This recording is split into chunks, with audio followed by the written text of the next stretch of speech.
So here, so moving on to the table of contents, a little bit shorter than last time, and so we have a little bit more of the hang of it. We'll talk about some of the most important things, first, and then thinking about speculating on the future and some of the things that we have a priority.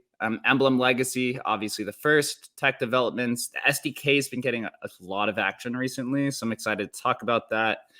The Vaultpad, update on Emblem Markets and Emblem Finance, Koval, the D-Desk, right, which Frank announced, was that last week? Last Friday. He announced that literally at probably the worst social time. I thought this guy was a social man. Right? Launched it literally Friday night, like late Friday night US, like everyone's sleeping, but that's okay. And then what we're focusing on this month. So Emblem Legacy, right? This is the pain that everyone's been suffering, from the Emblem side to the user sides to the trader sides. And so I think it was last town hall, we excuse me again, geez, I need some water. Dude, Jake, man.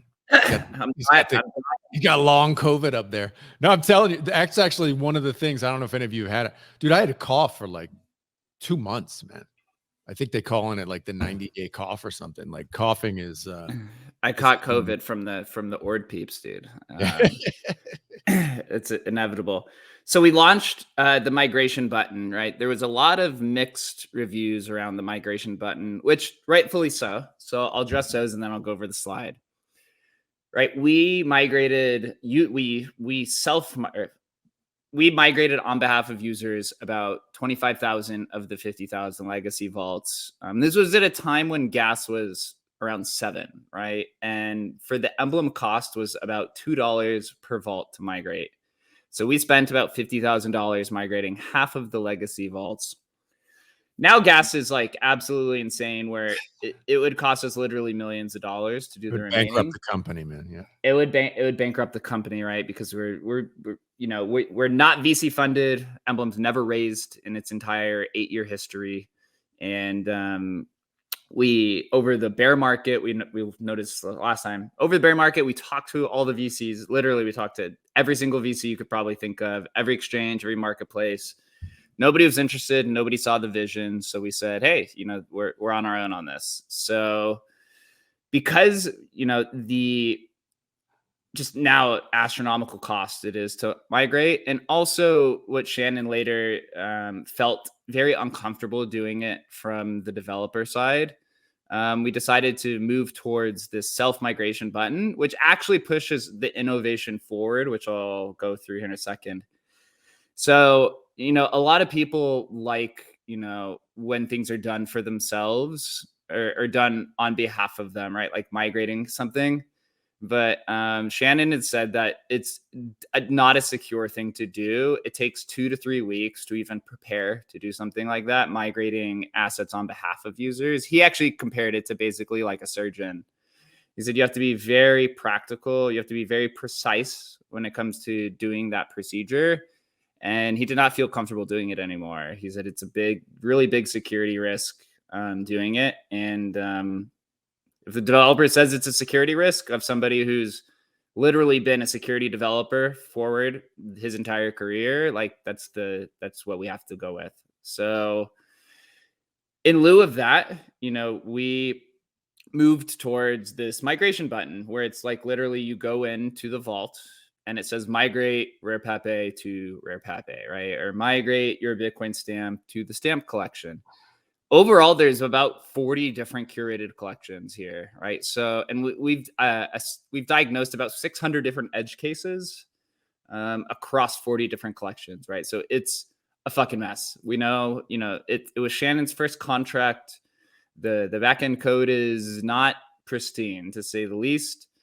But it's secure, but there's a lot of, I guess you say dead weight or dead code in the back. We've actually had Swapna, who's our newest team developer. If you don't know, Swapna was one of the first 100 Coinbase employees. She was a senior engineer at Coinbase from 2017 to 2021. She worked with Brian Armstrong directly for many years. This is her forte. She's really good at database database construction, systems engineering, more Web 2 things, versus Shannon, who's more of what you call like a Web 3 dev. So she went into the code and she's, researched it and looked through it. She has a pretty firm grasp on it. And even to that degree, there's still, some areas that need to be fixing. So this is something Shannon's going to be working on throughout March, is really just kind of fixing this and making sure we can finally move past this. So if you look here on the slide, we said we ran into a few foundational issues once we launched the migration button February 1st, so about a month ago. And there's 4 things that we have diagnosed with issues. And one of these is called a universal metadata standard, which, does not exist in the industry. Creating a metadata standard for the 10 different blockchains and protocols we support is not an easy task, because we are pulling metadata from Xchain, we're pulling data from Stamp Ninja, we're pulling data from Namecoin Vision, right, and so on. So it's very, very spread, and every single blockchain has a different type of standard. So this is one of the reasons why it takes so long, is we're trying to figure out a universal Emblem Vault metadata standard that we can apply for every single blockchain. I do believe Swapna has actually figured this out to a pretty firm degree. So this was like the first task that she was working on.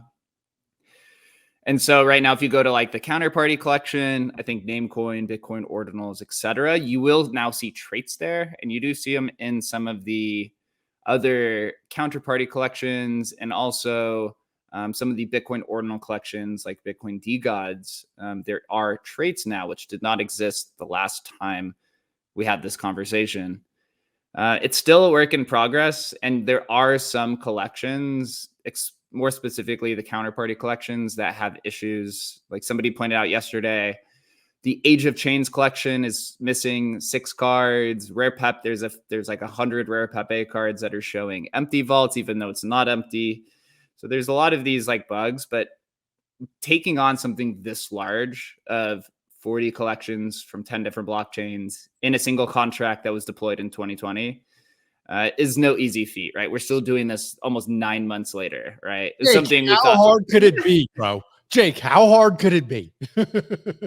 No, people who literally they don't understand, which I get. Like, I barely understand what's happening. And I'm involved in it every day. I hear the stories about what's going on every day, and I can barely comprehend it. Right? It's complicated. There's no way to say it but that. It's complicated. It's tons to figure out. Yeah, we're getting better, man. It's getting a lot better. Yeah, it is getting a lot better. And so another thing we figured out, what's called mint rules. And so what mint rules are is, let's say I want to add node monkeys I want to create a node monkeys, curate a collection. I want to bring node monkeys to Ethereum. We then have to create something that's called mint rules, which specifies that only node monkeys are allowed to be minted into this collection. And then also the metadata and traits have to populate, right? One thing we've learned with ordinal collections is which is unfortunate, and this is actually kind of where I learned some of the strategy. All the traits are very highly centralized in Magic Eden. This is a little bit of their strategy and advantage, because a lot of people upload their collections through Magic Eden, and they have all the traits closed source. So we have to literally go into these founders and be like, hey, can you give us the traits so that we can add these collections? A lot of the founders don't even respond, right? So this is an edge that Magic Eden has now. It's kind of unfortunate, but it is what it is. So, we're chasing around a lot of times finding these mint rules. There is no open source repository. Ordinal's wallet does have one, but as Magic Eden's really grabbed market share, people have stopped posting their traits there. So for example, right, I had to chase down Sanj for Femojis, and I had to chase down all these different people. We're pulling traits from Best in Slot. Best in Slot has their own corporate practice where we have to have the founder message them. It's not an easy process to do. It's honestly a huge pain in the ass, but we're working on it, right? And so actually Swapna has found, and I pushed pretty recently, a universal mint rule standard for us. So she's done a really good job on both of these over the last month since last time we talked. And the big one, which is the one that we get the most complaints about, is a multi-asset legacy vault. And what I mean by this is this. So there's 65 rare Pepes or Nakamoto cards that are sitting in the legacy vaults. And the reason they weren't migrated is because they also hold 2 to 3 random counterparty cards, right? So there's we'll say 4 to 5 counterparty cards in this one Nakamoto vault. For us, when we were migrating, there's no way for us to determine that this Nakamoto card is more valuable than these, but also the user is preferring that this Nakamoto card gets migrated to the rare Pepe collection, dismissing all of the other ones, right? And what does that actually mean? It means this, right? Let's say you have a rare Pepe vault that has a Nakamoto card, a Lord Keck, and the Homer Pepe, right? This obviously will never happen, but these are 3 extremely rare cards. Because of how wallet infrastructure works, all of these cards have to travel together, right? And so is it Emblem's best interest to migrate these cards on behalf of the user making a preference choice? No, right? That leads to very horrible results, and it'll probably lead to many, many lost assets because people won't realize what's going on. So basically what we're doing is we're basically going to create a disclaimer or a warning saying, hey, these XYZ cards are in this vault. Are you sure you want to migrate all of these together to the Rare Pepe collection? Right, or the fake rares collection or whatever. The multi-asset legacy vault thing has been probably the biggest issue of them all, because most users are like, why is my Nakamoto card not migrated? I don't get it. It's you guys skipped me on purpose. You guys hate me, right? Stuff like this. And so we have to take the most like generalized approach to this in order to ensure that users are not losing their assets. Because at the end of the day, as Adam said, most people are not really paying attention to anything. Most people probably won't even watch this video. So we have to put out as much information as possible. And on the positive side here, right? And try to put bumpers in to protect people, right? Mm-hmm. I mean, that's the main thing, is we're trying to create systems and imagine, guys, it's literally thousands and tens of thousands of assets that basically you can't physically look at all of them. Although we did physically look at the high value assets to make sure, but you basically have to create computer programs to figure out what to do with each one. And it gets very, very complex. Yep. And so the benefit here is because we're opting for, or moving towards, I should say, this self-migration button, this actually unlocks this jump feature, which we've been also building towards for a while. The jump button is this. It's twofold. Right now, Emblem exists on Ethereum, but we have, let's say we have 40 different collections. You'll be able to, in a click of a button, migrate your assets to different eligible collections. So here's an example: is like, let's say we'll say I have an FD card from Spells of Genesis, and it exists in the counterparty collection, the general collection.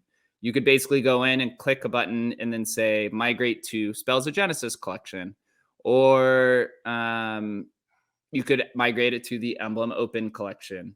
So you can now move your asset into different smart contract collections on your own, right? This may sound, pretty nominal now, but what this eventually leads to is, as Emblem deploys on Ordinals, and then it deploys on Solana, and it deploys on Blast, you can then click jump and say, hey, I want to move my Nakamoto card to Bitcoin. I want to move my Nakamoto card to Solana. I want to go take my Nakamoto card to Blast so that I could go farm with it.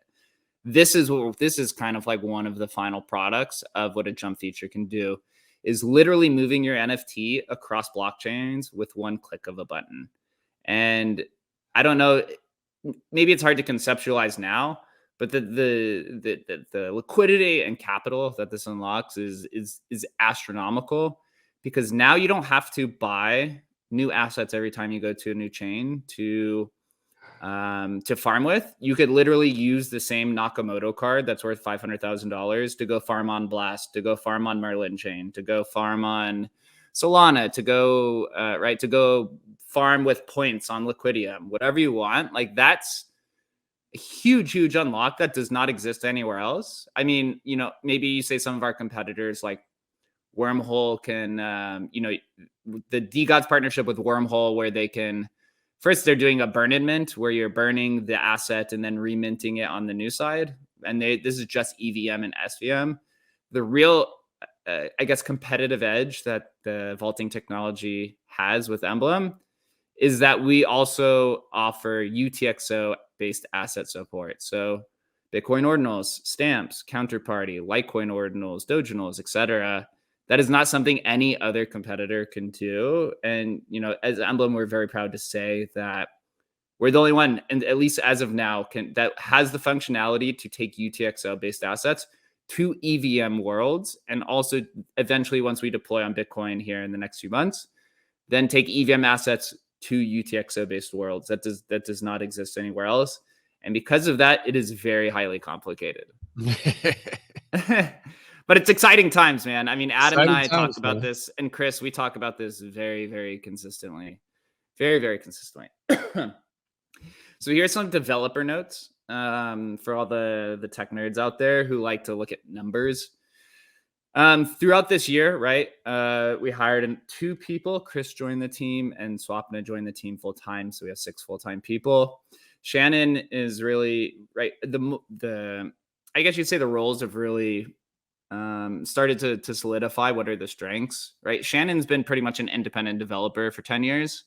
So building that kind of community of, being now more of a CTO role and working with other teams, it's been a little bit challenging. I don't know if anyone's ever, worked on developer teams or has been a solo dev and then started to work with somebody else. It takes a little bit of, some cultural curation before, it really works out well, but it's starting to form. And so what we're seeing now is Shannon's been working mostly on SDK development and product development, also with legacy, right? Because he knows the legacy stuff the best. Swapna is really formed more into database and backend infrastructure. And we're starting now to have conversations with a third developer. Maybe it could be full-time, some of it's part-time. We had worked with 2 different teams on Emblem Markets and Emblem Finance V2, which we've discussed, but this is a little bit more of a more fulfilling role. If that's something that interests you, man, if you think we're looking for like a Web3 dev, somebody who's very strong, in Rust, Solidity, more of a Shannon like dev, which is more of an on-chain developer than a backend database. If that's something that interests you, then, you can reach out to us. We're talking with a handful of people at this time. Some other numbers, since January 1st, we've deployed about 40 different smart contracts, ERC 721A, ERC 1155. And this is a big one. Since January 1st, when we deployed the SDK, we've pushed 74 new commits. So it is getting up there in development. The SDK actually, which unsurprisingly, but surprisingly, has been probably the biggest win for us so far this year, which you guys will find out here. So the SDK, what is it, right? SDK stands for Software Development Kit. It's our open source SDK, now offers a full Emblem Vault in a box experience for anybody who wants to integrate a cross-chain experience into their platform. So what does this mean? This means you could basically build Emblem.finance. You could build the minting experience, the unvaulting experience, the vault creation, and refresh experience off our website. You could literally interact with our smart contracts. So let's say there's a Bitcoin ordinals. The Bitcoin ordinals general collection is there. You could go build the vaulting experience on your own website. So users can go then vault your Bitcoin ordinals collection and make it cross-chain. We'll go over this a little bit more in depth with the DGOD's partnership through this, because they've really helped us solidify this idea. But what does this mean for you as a creator? There's revenue sharing opportunities, right? Because there is a vaulting fee. So if you want to make your project cross-chain and you want some of that revenue share, then talk with us. We're very open to those type of discussions. You could bring your assets cross-chain. You get priority access to multi-chain capabilities. Another thing, there's a few other SDK developments, which we'll talk about in the DeGod section. But what does this open up, right? DeFi, NFT, gaming, metaverse capabilities. The world's your oyster. We're continually adding to the SDK. The SDK is open source. I'm comparing this, right? This is kind of my self comparison, but since I've joined Emblem, I've looked at a bunch of these other protocols, and you're like, you look at and try to see what's the competitive edge, right? Why is OpenSea still relevant even though Blur has taken its market share? Why is Uniswap still relevant even though there's more efficient, dexes? Why does Chainlink have such a stranglehold on the Oracle space? And it's all through these SDKs that they possess, right? OpenSea has Seaport, Chainlink has their Oracle, Uniswap has their router. And because everyone in the industry uses that, it makes them impossible to die, right?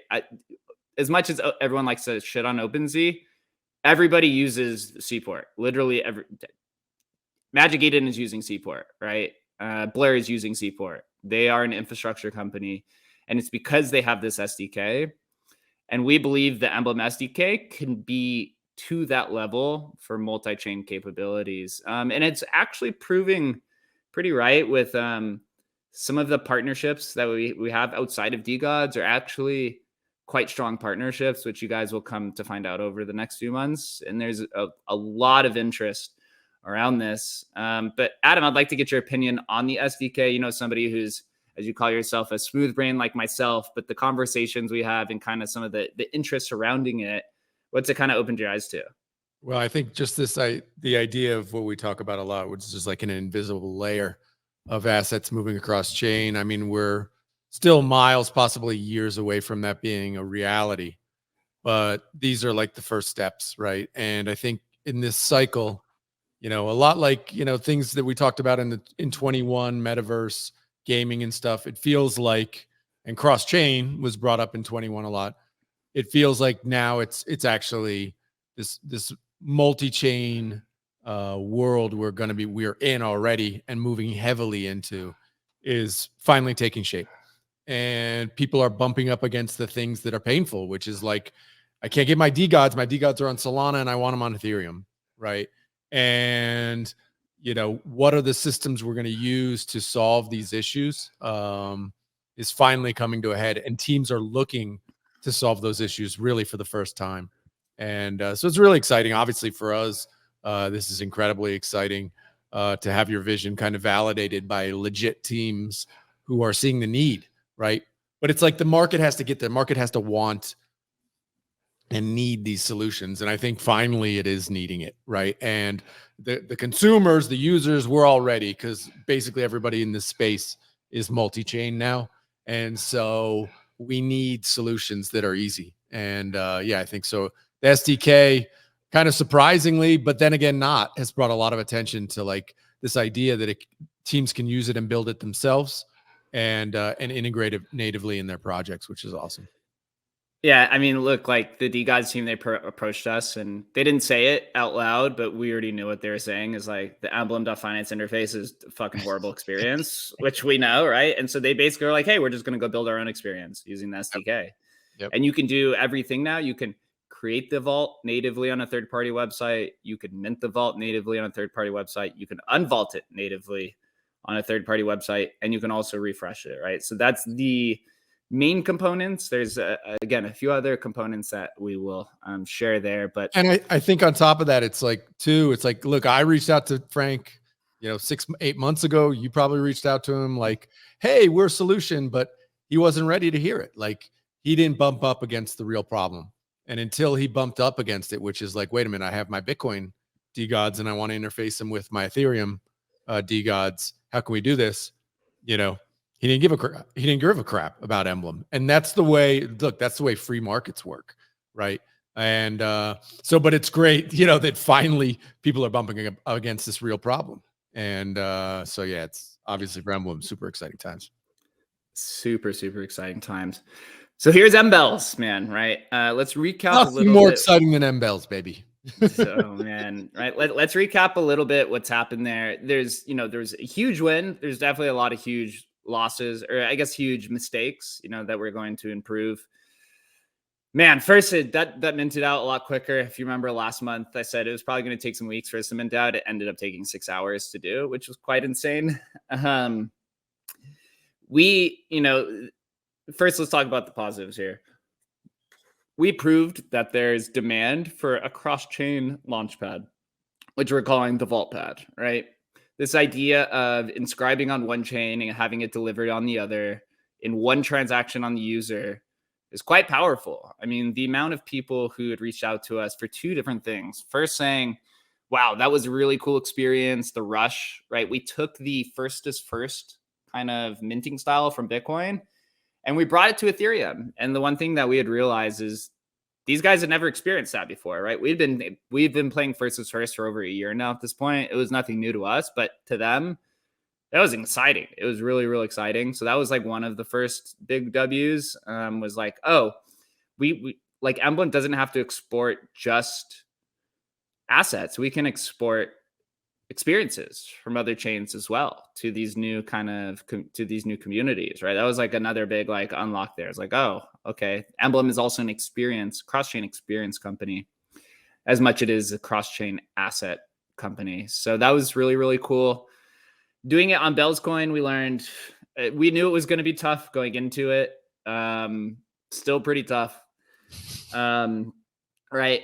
What another takeaway there was a lot of people didn't even know there was most people who minted had no idea that there was even a Bell's Coin asset in it, let alone even knowing what Bell's Coin was, right? Yep. They thought this was like a traditional PFP mint.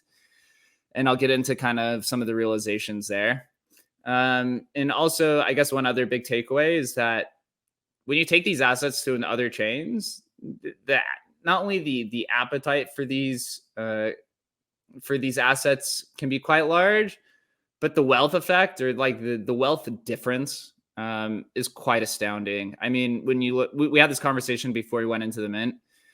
Why not do it on Bell's Coin? Obviously, with like the mempool and things like that would be an issue. But the current strategy on Bell's Coin was free mints, right? And maybe Adam can speak on it a little bit more. But at the time, anything that was over like, I don't know, 50 cents or $1 or something, like was not minting well. So we had this like conversation. We're like, okay, well, if we take MBells to ETH, and it's a $25 vaulting fee, right? We generally have a $20 vaulting fee. We put $5 more as a buffer because we didn't know what the gas situation would be and stuff like that. We were like, would people buy these? And ultimately, the ETH buyers were like, oh, this is cheap, right? They're used to hundreds of dollars in mints. And so to see that difference was a little bit quite astounding. But before I dive in a little bit more, Adam, what was your takeaway from Bells as you are the Bells Coin overlord, and what was the reaction from the Bells Coin community? Well, I mean, we talked about this quite a bit, pre-launch about pricing, and I was very concerned because I knew the Bells Coin community, like $3 was a lot, right? People were looking at free. Ones that were $25 or $50, people were like, heck no, right? Like Hell's Bells got a lot of pushback because they were like $25 and people were like, this is a ripoff. You know what I mean? So I was very concerned about price. But you were right in that, you recognize that, look, ETH buyers is just a different game. And a $25 mint fee, which was, I don't know, 0.005, whatever it was, very, very inexpensive, was a no-brainer, and people bought hundreds, and obviously we got botted and all the rest of it. So it was an interesting experience. I mean, we, just to be clear for people, we were having discussions about this definitely not minting out, and were we just going to leave it as an open mint for however long it took, and we had decided that was going to be it, and we're just going to leave it open, and if it takes 6 months or whatever, so be it. That was our thoughts going in. There was zero talk about this minting out in a day. I mean, to be perfectly clear with people, there was no thought of that. There was thoughts of like, hey, we're doing our launch pad. This is going to be really hard because Bell's really, really bad right now. But if we can do this, like, we're going to learn a lot during this experience. And we did. We learned a lot. And I think from the Launchpad's experience, like I put it out in a tweet, like when we're ready to launch, ordinals on Solana, bro, it's going to be infinitely easier than what we just did with Bells. And, I mean, for anybody who bought Bells at $25 and now it's whatever, it's at $15, or I don't even know what it is right now. I think you can rest assured you're going to get quite a nice bit of at least fun in the future as Bells becomes this kind of like test case.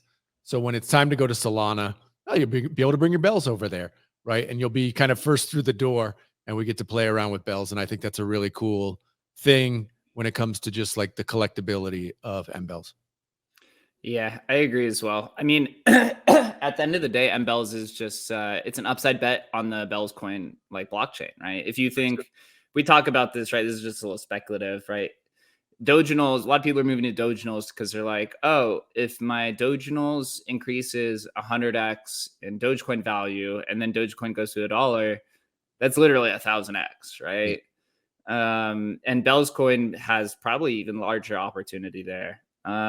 So the value that it is now at, I don't know, what is it, $10 or something, is quite low comparative to where the potential is. And we're going to continue to, we're treating MBells as an emblem collection. We made it very clear in the very beginning. That's still largely undefined what it means, because Emblem is still growing as a company. One of the big misses is not putting that on the website itself, of saying, hey, this is a CCO, no roadmap type project, because that was one of the main big criticisms was, oh, we paid $25 for this collection. What's the roadmap? When we verbally said there's no roadmap, but it wasn't pasted on the website itself. Also the fact that, I know people, are struggling all over the world, but the insane FUD for people losing $50 or down in value in $50 was honestly quite eye-opening. I did not think it was going to be that bad. But it is what it is, and we'll learn. Viva also has a lot of plans as well. We have a group chat for MBells that we're going to treat it together. Excuse me. So some of the other misses, we got DDoSed halfway through. I think it was around like the 4,000 mark, and everything was working. The automation was working great until the DDoS happened. Basically how it works, how the Vaultpad works is a user buys, they do one transaction on Ethereum, one buy, right? It was about $40 in ETH. I think it came out to like 0.02 with gas fees. Once they initiate that transaction, a vault was minted. We then pinged the Bellscribe API. The MBells was inscribed and then sent to the vault. After about the 4,000 mark, the automation was disconfigured because of the DDoS and the botting. So we had to cut it off around the 9,000 mark, which ended up around like 9,200 or 9,300. So there's 710 that remains. We got put in this situation where Bell's coin itself, the mempool, was taking a day or two to even send these assets. We had these traits, but we didn't want to upload the traits because there's only 9,200 of them created, and people are going to start buying based off of incomplete data, right? And you don't want to make a situation worse. So that's the main criticism now. Yes, we botched kind of the last component of it. But again, as we've said with Legacy, our goal is security and minimizing damage. Yes, there's been, there's still no traits on it because we're still working on minting the remaining of it. The positive here is that to mint out the remaining 700, Shannon had to finish the bulk mint tool, which, was something a lot of people have asked. So Shannon has actually minted 300 of the remaining 700 vaults so far using our bulk mint tool. And right now the bulk mint tool, you can mint 25 vaults in one single transaction using ERC 721A. So it actually is much cheaper per gas fee, because if you know what ERC 721A is, the more you mint, the more assets you mint, the cheaper per NFT it gets. So that was exciting. That's exciting. Once we have it all minted out, right, and dispersed, then we have to mint 400 more vaults. Then Graham has to inscribe them and send them. Then we can upload the traits. I know people are some people are very frustrated. There's no traits because one thing that we noticed throughout the process is people were saying, when reveal, when reveal, when reveal, but they didn't realize that there was an underlying asset to it. They thought it was a PFP reveal. So there was a big missing communication from our point of view, but we're still moving forward with it. If you think MBells is a good option, right, you could go buy it right now for $10. And once the Bells coin, infrastructure improves, you can take these assets to ETH. You could take them back to Bells coin. And eventually, once we deploy on Bitcoin, then you'll be able to take it to Bitcoin as well. So it's exciting, man. I mean, the interest surrounding this from other blockchains has been quite large. We ended up within the week after the Vaultpad had been released, we talked with a Bitcoin Stamps launchpad, a Doginals, or a Bitcoin Stamps, I guess, inscription tool, a Doginals inscription service, a Bitcoin Ordinals inscription service. This can be applied to anything, right? If you're an inscription, it could be applied to Litecoin Ordinals.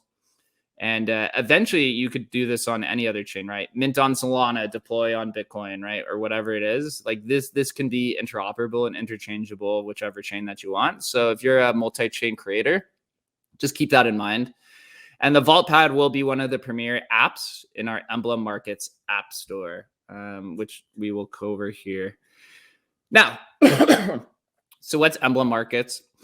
Emblem Markets is a cross-chain digital asset management experience. Yeah, that's a long word that OpenAI and ChatGPT actually helped me kind of figure out. It's kind of interesting as every month or so, I'll like ask ChatGPT what Emblem Vault is, and it has a new output every time because more people keep putting information in there.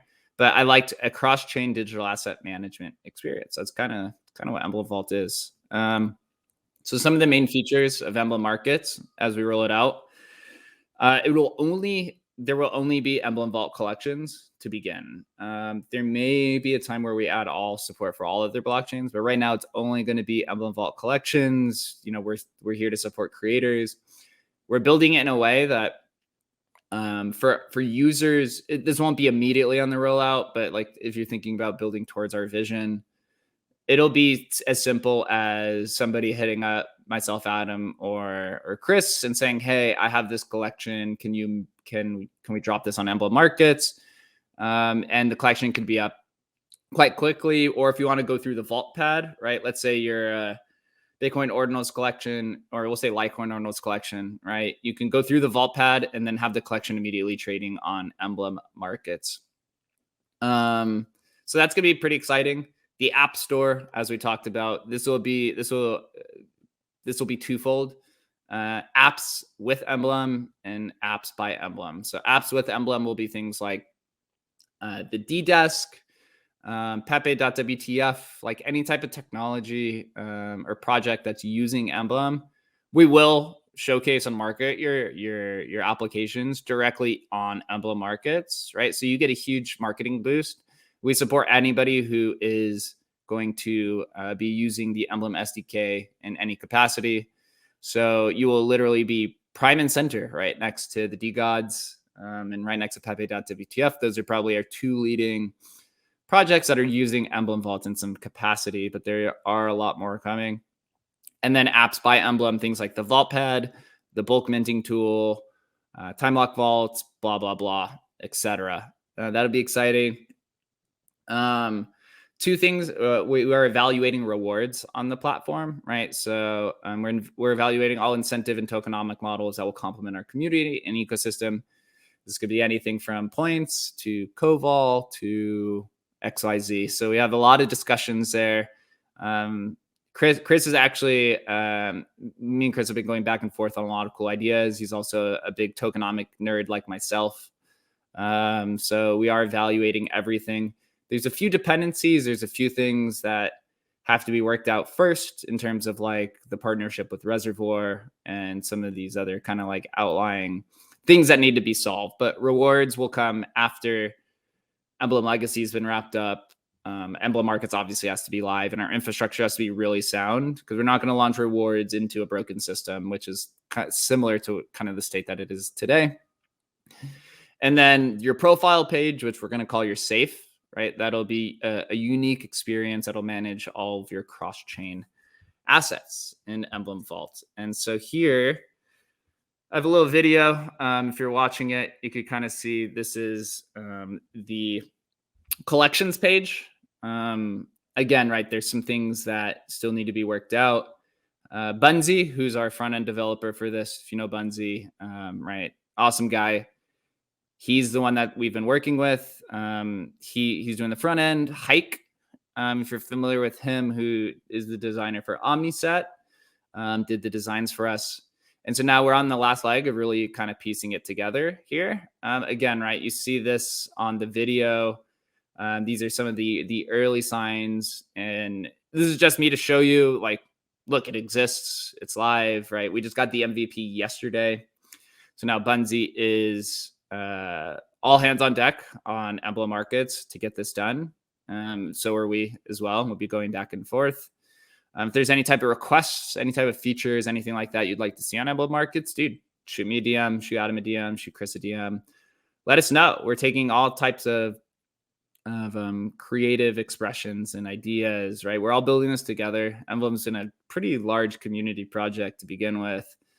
And it's going to be really, really exciting. It's been tough at times, but here we are today. Adam, how are you feeling about Emblem Markets? Tech is hard, bro. I mean, you know, part of it is so much like, I don't know. It feels like NFTs and crypto, we're still in this like market mentality. And I just feel like it's completely necessary. I'm not saying there's anything wrong with it or any, you know, it's just like, I feel like eventually, you know, looking back a decade from now, we'll all be like, oh, markets were kind of not needed, right?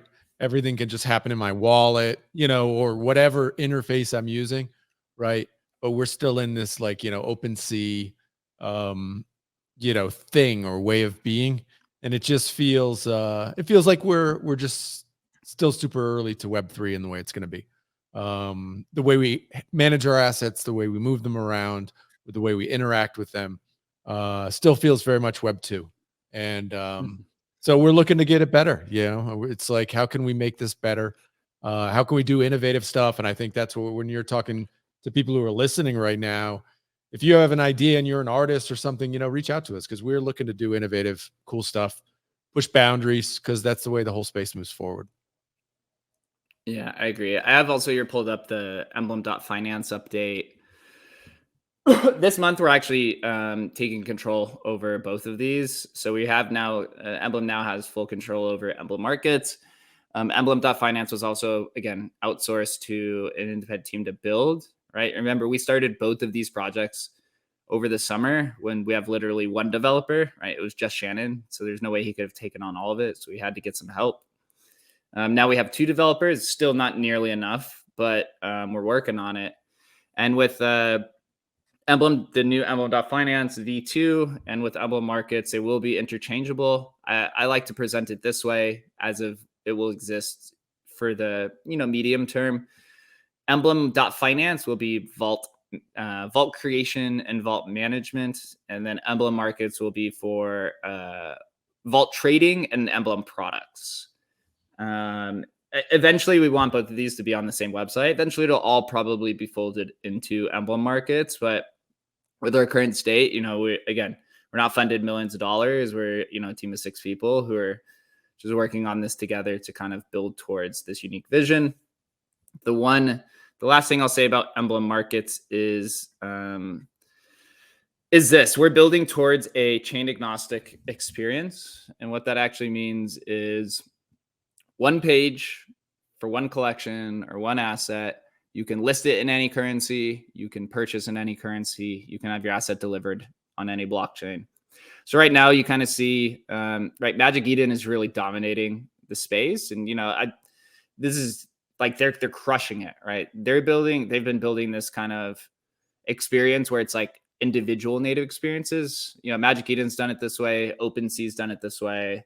I think every marketplace really has done it this way. We kind of want to take a different approach, as this has been actually a pretty hot request from a lot of our users, is just saying, hey, if I have a Nakamoto card, right, and I list it for 500,000 in Bitcoin, or 500,000 denominated in Bitcoin. So we'll say 6 Bitcoin, 7 Bitcoin, but the buyer has $500,000 in Ethereum. Why can't that work, right? Why can't that be a thing? So we're building towards that, but also on the next level, which is where you build in and fold in Emblem's technology. Let's say you list this Nakamoto card, right? It's on Ethereum.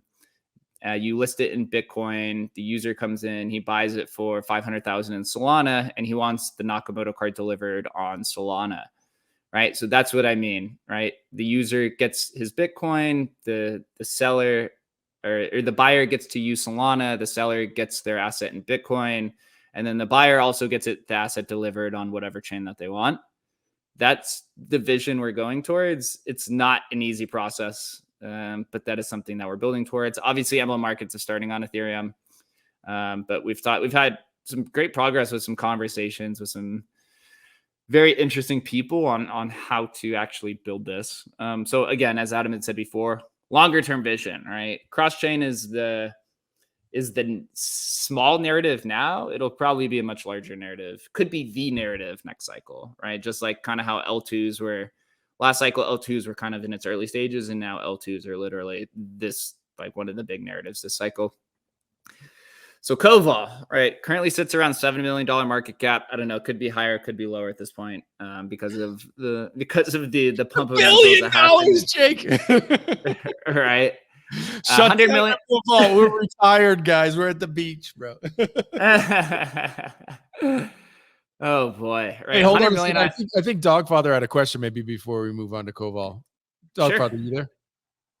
Yeah, I can hardly understand why you don't get any VC money. I think if you were asking now, it would be completely different, because everything ticked up a bit, at least on the Bitcoin side, and also a bit more activity on the ETH side.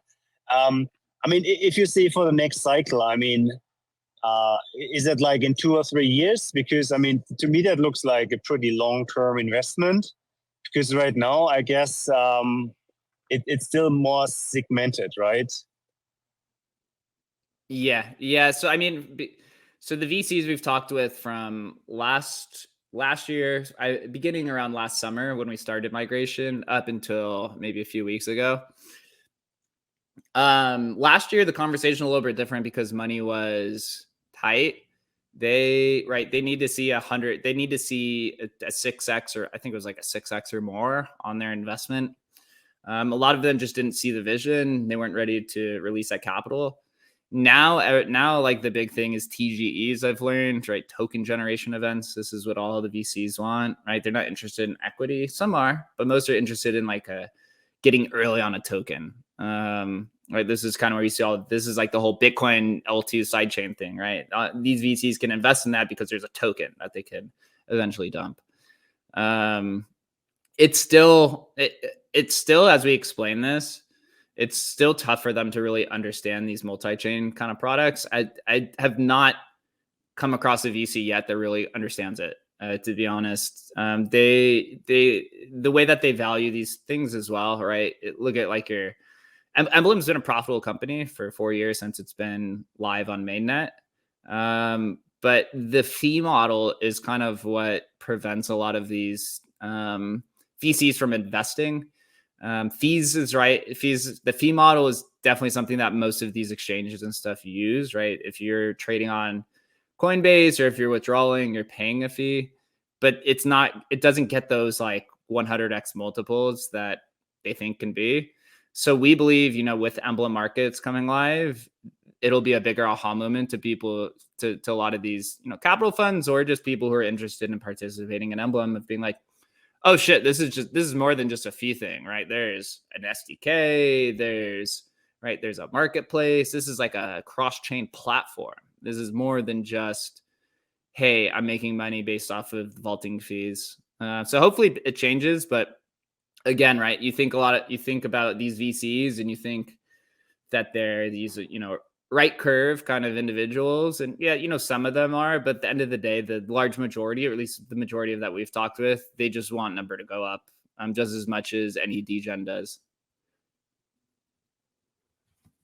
Dogfather, do you have something else? Yeah, I just wanted to chime in on the token thing. I mean, do you think the CoVal is more like hindering you in issuing a new token to generate, this hype? And the second thing is, I think the SDK is just like a huge lever in order to scale the whole operation. So if you have like 20 teams building with the SDK and building, their websites, their marketplaces and whatnot, integrating it, then I mean you have like 6 guys, but they may have 100, right? So that's like how you can really scale if you're like more an infrastructure provider. And a backbone dude, it's like selling the shovels, right? And not looking for the gold. So this is definitely something really huge. I think a tech VC should really love that. Yeah, I agree. I agree as well. It's actually, it's a really good question because I do have the CoVal kind of slide here put up here. So the early stages of conversations with VCs, they didn't want to invest because of CoVal. Yeah, they're not interested in a token, right? And now all the new kind of people want a new token, right? So you kind of get put in this like weird kind of predicament where it's like, do you do a new token, right? But CoVal's on Coinbase, right? Coinbase is in a lawsuit, right? So you're kind of waiting for that. I have it really pulled here on the slide where I said, dude, it's been an insane puzzle to try to figure out, right? You have all these holders, you have 8,000 holders of CoVal. Now CoVal's been pumping, right? And you want to continue with it. Emblem also has CoVal bags, but there was this original vision with Fuel, which was a dual token. So the early Emblem users are generally DeFi based. All the new Emblem users are all NFT focused. It's been this like really tough hodgepodge of mix and matching cultures, especially DeFi focused, NFT focused. Then you add it across 10 different blockchains. You really kind of have a compatibility or incompatibilities, I guess, from all different communities. So we are exploring all of it. And I actually have this put up here in this slide. So it was a great transition. So the future of tokenomics, that we're exploring, will be inclusive of Emblem Markets. It will be integrated. One foundational feature that I think we're going to go forward with is this idea of using time-locked vaults as a foundational tokenomic feature because it's completely native to Emblem. And this would supplement staking, right? Staking is a big no-go, no in the US, although I from the sounds of it, sounds like Coinbase is going to win this lawsuit. So we'll kind of see what happens here. But there's a big issue with staking where it adds a lot of attack vectors, right? Because it's a smart contract. Also, it kind of takes away from a lot of DeFi optionalities, right? Because basically how staking works is, let's say we'll take CoVal, right? You take CoVal, you put it in the staking contract, and then you get XYZ benefits. Here, if you use time-locked vaults, let's say I take 1,000 CoVal and put it into a time-locked vault for a year. Now you have an NFT that is holding, these tokens, which then you can, and it's much easier to build functionality around an NFT than it is to build around a smart contract. This adds all kinds of speculative additions as well as features, because then with that NFT, let's say this is an example here, right? Maybe some alpha, I guess. Right, here's some of the early thoughts. Right, let's say I take 1,000 or 10,000 CoVal. Right, at this time it'd be a few $1,000s, and you time lock it into this vault for a year. Now that CoVal is then locked up, right, for a year. Right, it's not staked. It's time locked, so it will be released in a year. But then you can add benefits to these NFT holders for XYZ benefits. But also you can sell that NFT on the open market with those benefits, with the tokens inside of it, right? So this is like one of like tons of different discussions we've had. And this is also something that's completely Emblem native. We actually have a lot of ideas around time lock vaults. I think it unlocks, in my opinion, it unlocks billions of dollars of different types of products you can create in terms of cross-chain DeFi products. And it's completely Emblem native, and it reduces a lot of risk factors in terms of like staking contracts. So that's something new we haven't shared publicly yet. So I'll let you guys speculate on that. Future tokenomics will also be inclusive of other blockchains, right? So one thing we've discussed is like, okay, you have Emblem Markets that's on Ethereum, but what happens when Emblem deploys on Ordinals and then it deploys on Solana, right? These are two different blockchain ecosystems that don't interact with each other. So if you have CoVault that exists on Ethereum, right? How do you have it exist also on Bitcoin? How do you also have it exist on Solana, right? Where are those compatibilities? What's that cross-chain solution to all of that? And some of the tokenomics we're thinking about, complements that all of one another, right? And there's a lot of ways you could go about this, and a lot of it's still somewhat undefined because we still have to get, real-time data from Emblem Markets and from CoVault and from all these other ideas before we can make actually any firm decision. So that's why a lot of this here is saying, future tokenomics, because a lot of it's still, dependent. There's still so many dependencies that have to be fixed and solved before that can happen.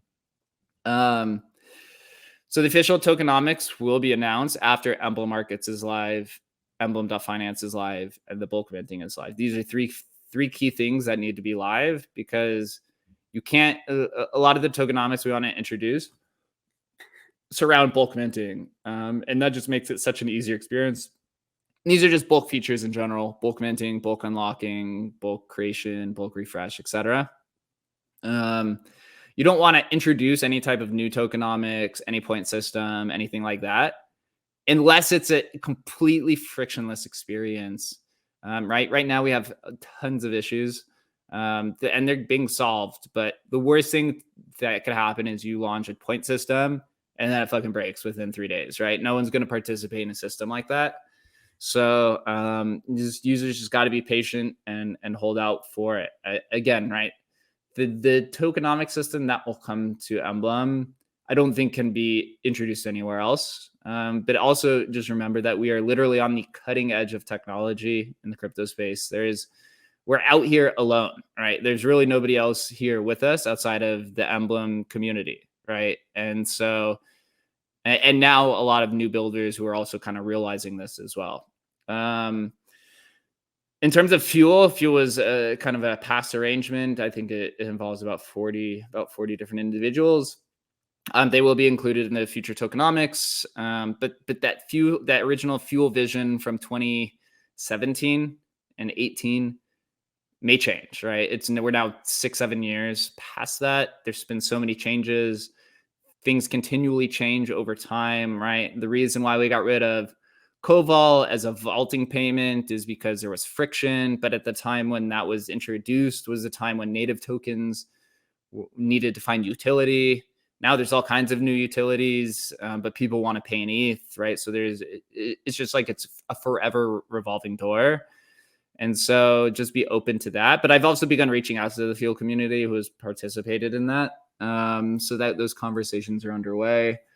Again, when I reached out, it was more me trying to understand the entire system. I wasn't here. I was in the crypto space in 2018. I was not in the CoVault community in 2018, 2017. So there's that. And then for those that don't know, CoVault goes all the way back to 2014. Emblem goes back to 2016. CoVault originally started as something called Rivet Rewards. This was Shannon's first introduction into being a project owner. He acquired this blockchain, then moved it to CoVault C on Counterparty, which then it migrated to CoVault on ETH mainnet, which is where it exists today. Again, right, as I spoke earlier, there's been so many changes to this. The original focus was DeFi. The eventual breakout case was NFTs. Now it's becoming cross-chain products, right? So it's just like it continually evolves. And it's been a very challenging puzzle. I do think we are getting much closer to it as the team discusses what are kind of the options. And it also has to stay in line with where the market is at the time, especially as we're in now a bull market, right? Any type of new tokenomic introduction, you want to have to time right. You don't want to time it in a down period. You want to time that when it would be most efficient, right? In an uptrend. Which we're doing now, but you need to specifically time it right. So, and that's just from everyone on the team, right? We have 6 people on the Emblem team. This is a buzzword, which I think VCs like, the crypto community probably doesn't, but, we have about 50 years of experience in crypto across 6 people on the team. We've been through a lot of these cycles. This is now everyone's 3rd cycle. Shannon and Eric are now going through their 4th or 5th cycle, right? So we've gone through this many, many times. I appreciate everyone for being patient. Now here's the big one, right? The D-Desk, which has only been teased really, but they're definitely going through with it. I mean, I'm in the conversations every day with them. So what is the D-Desk, right? Frank made this announcement and it says, D-Desk, trade your ETH D-Gods for BTC D-Gods, easy, smooth. Adam, would you like to give a little bit of an explanation on what this is? And then I'll dive into some of the technicals after. Sure. Basically, D-Gods, they have a big Discord community, and Sam or Frank recognized that within that community, they wanted ways to basically enable people to trade their D-Gods from Ethereum with the ones on Bitcoin. And, obviously they're deeply connected with Wormhole. They got the Wormhole thing going on, but Wormhole doesn't work with Bitcoin, doesn't interface. And that's why when I talked about earlier about they had to have the need to come to Emblem Vault, that's what happened. Basically, Frank's like, well, how are we going to solve this? Emblem is the only solution. And so that's how they're going to solve it, is basically we're interfacing with them to allow, users who hold Bitcoin D-Gods to put them in an Emblem Vault and then basically swap them. So they can be swapped for, at the beginning, other just D-God, NFTs on Ethereum. But I think Frank understands this larger vision that, hey, all ordinals can come over and everything can swap. Like, he gets it. They're starting with just D-Gods and we'll go from there. I think it'll be very successful, within the D-Gods community. And then, the D-Desk, who knows what it could become.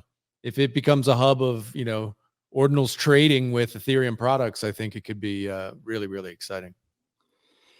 Yeah, so there's a lot of details that Frank hasn't released yet, so I'm not going to say that on his behalf, but there are a few things I have on the slide which are kind of pretty obvious. So the one thing that one of the needs he said of this cross-chain peer-to-peer NFT swap desk, first, this was actually one of the original Emblem visions. If you're a OG Emblem Vault and Co-Vault holder, you'll remember NFT2NFT.com, which is what Shannon owns. This is what one of the original idea was trading NFTs multi-chain, right? This was a vision 7-8 years ago. Frank's now building it, right? So this is one thing that Emblem doesn't have to build anymore, right? Or at least we hope to. We'd rather have people like Frank who have a much larger reach, a higher preference for this need to do these rather than having Emblem build it, right? So it's very exciting from that perspective. One thing that Frank said is his team, his community is a barter, like almost like a barter system. They're a swapping community. And this is, if you've participated in the D-Gods community, they actually have something called the D-Desk, but apparently it was ran basically on a spreadsheet. This basically eliminates the spreadsheet, and I think he realizes that. And so, as Adam said, they're starting with ordinals and Ethereum NFTs. Swap 2 Bitcoin D-Gods for a Bored Ape, or swap 1 Node Monkey for a CryptoPunk or whatever the case is. This is like his vision, and he has a lot of ideas around this, and I'm not going to say those for him. So they will share more when it comes. You're going to be able to build the vaulting experience. You'll vault everything through the D-Desk. Emblem Vault will live on the D-Gods website, which is very exciting. So from the start, right, you could just go vault your ordinals through the D-Desk instead of having to do it through Emblem.finance, which is really cool because I don't think this will be the last time you see the vaulting experience exist outside of Emblem. You can now just go ahead and go build it on your own. I think it really will inspire a lot of ideas, and from the people who've reached out, it's already kind of underway. We had to build some new features to the SDK because of this. This is a really awesome kind of idea or kind of phenomenon, is as people reach out and want to use the SDK, we get to build new features for them, which then eventually become open source for everybody to use. So originally the SDK, before Frank had approached us, we had Vault Creation and Vault Mint in the SDK. We had to then add Vault Refresh and native unvaulting to where you can unvault your assets directly from the D-Desk. One thing that Frank requested, which was actually something we had been trying to talk with other teams with for a long time, is this native or this like native unvault feature or unvault to your web wallet. So we partnered with Xverse, and Frank realized this this kind of flow issue where when you unvault an asset, and this is kind of where most of our tickets come from as well. As simple as it may sound to basically take a private key and import it into a wallet, this holds up a lot of people, right? If you came into crypto before 2021, you're probably like, what the fuck? Why is this such an issue? Why is taking a private key and importing into a wallet so hard? But it's very difficult for some individuals to comprehend around it because they're now joining the crypto space at a time where the front end experience is much improved. And so we got on a call with Xverse and a chat, and they built an Xverse unvault feature where once you unvault your ordinals on the D-Desk, you'll basically sign a PSBT transaction, and it'll automatically send your ordinal to your Xverse wallet within it, right? So you'll realistically, you'll have two options, right? When you unvault, let's say you click a button and it says unvault, right? You sign the burn transaction, the NFT gets burned, you get the private key. You can then either take the private key if you're more of a self-sovereign individual, right? Or you don't use Xverse. You could take the private key, go import it into whatever wallet you want. Or you could use this new feature, which will say something probably like import to Xverse. And you sign a PSBT transaction and it sends that ordinal to your Xverse web extension wallet that you already have open. So you could basically, domicile all of these into an individual wallet, which you already use. Yes, this adds another transaction to it, but for some people, they'll pay the $10 convenience fee of not having to import a private key versus just paying $10 and just having it sent to your wallet already. I think that's a huge feature.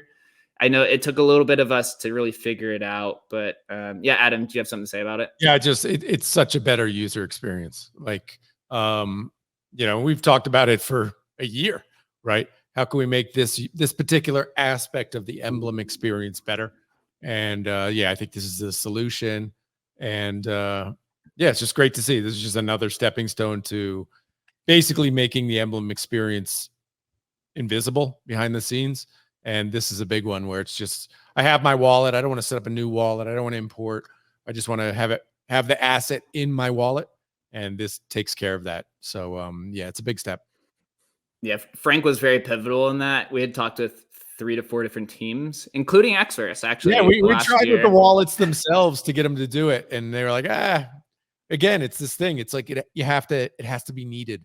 And Frank was like, we can't have this, as a bad user experience because he's a user experience guy. And we were like, you're right. Let's fix it. And it's great to build, man. Really great.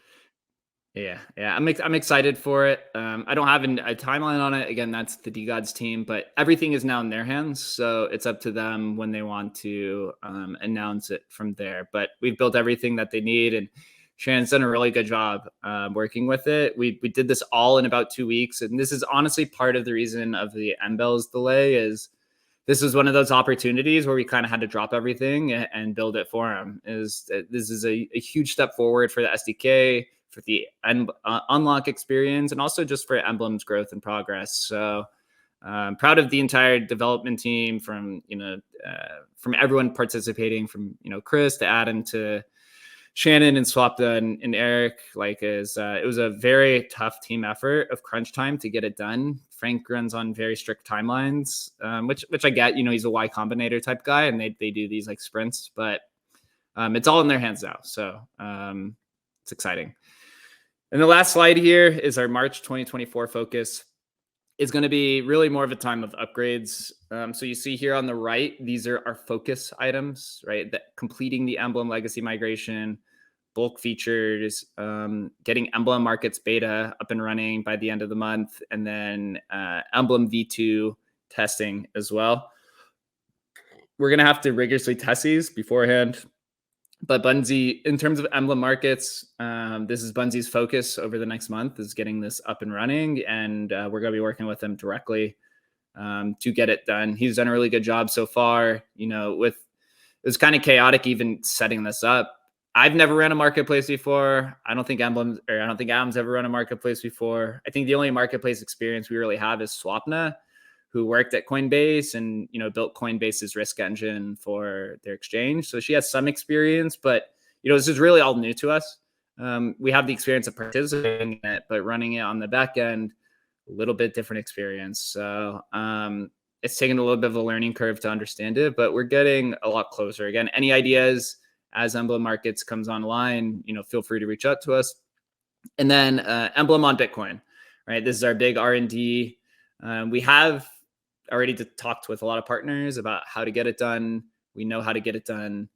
Now it's just actually getting it done, right? And actually building it and trying to prioritize it. We have a really incredible launch partner for when this does happen. I think you guys will be quite surprised, but excited when that day does happen.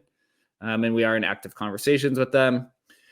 On the checklist on the left-hand side, these are things that, we are aware of that we need to fix and do, which is like the MBEL's trait and minting, what Shannon is doing. I think he's just waiting for the gas to come down. We're deploying more additional curated collections. I think in support of Frank's D-Desk, we've deployed about 25 Bitcoin ordinal collections. We want to add Dogenal support, atomical support. The Namecoin auto renewal overhaul is still a major issue. We've reached out to some of the Namecoin community we really need a UTXO level expert to help us rebuild the auto renewal feature. If you're in the audience and you think you could help us with this, we will pay you commission to get this done. This is a priority, but as Shannon has mentioned, it's above his expertise in terms of figuring this out. And so we've tried to reach out to the Namecoin community to get it solved. If we can't get it solved, then, unfortunately, we're going to have to retire Namecoin collection support. It's not something we want to do. These are the only way that Namecoin collections can trade is through Emblem Vault. The auto renewal feature, the bug in the way that the blockchain's built and the way the auto renewal feature is built, it causes loss of assets, right? And because these things expire, because auto renewal doesn't trigger, and it's a really tough situation. Namecoin was one of the early kind of wins for Emblem in 2021. But we need help on this. We really do. And I've tried to reach out to as many people as possible to get some help. So if you're in the audience and you think you could help us build this auto renewal, or you're a UTXO level, expert, then please reach out. We'd love to kind of collab on this to make sure that Namecoin assets can continue to trade across chain. We have to fix Emblem on Polygon and Emblem on BNB. If you're in the Discord the last week or so, there was this like approved minting issue, which prevented users from unvaulting their legacy assets. I don't know how this is, but it was actually affected. That was actually an issue because of Emblem on Polygon. So we actually had to turn off Emblem on Polygon so that we can finish legacy. So again, right, all of these legacy systems, not the curated collections, but the legacy ones, Emblem Legacy on ETH, Emblem Legacy on Polygon, Emblem Legacy on BNB. There's a lot of issues with them, and which is why we've moved to this new system. But those two are turned off for now until we can complete the migration process on Ethereum. We want to continue adding wallet support, and then obviously Emblem on Solana is the biggest priority right after Emblem on Bitcoin, and then all of the L2s. And last but certainly not least, with the SDK, there's 3 unannounced active teams that are building with the SDK right now. Everything from native vaulting experiences to ERC20 cross-chain experiences, multi-chain auctions. There's a lot of kind of ideas, and we're in discussions with a lot of these. Some of them are quite large teams, to say the least. And some of them are small teams. To us, it doesn't really matter. If you have a cool idea and you want to use the SDK, then approach us, and we'll sit there and we'll sit and talk with you. It's exciting time to say the least. Very, very exciting.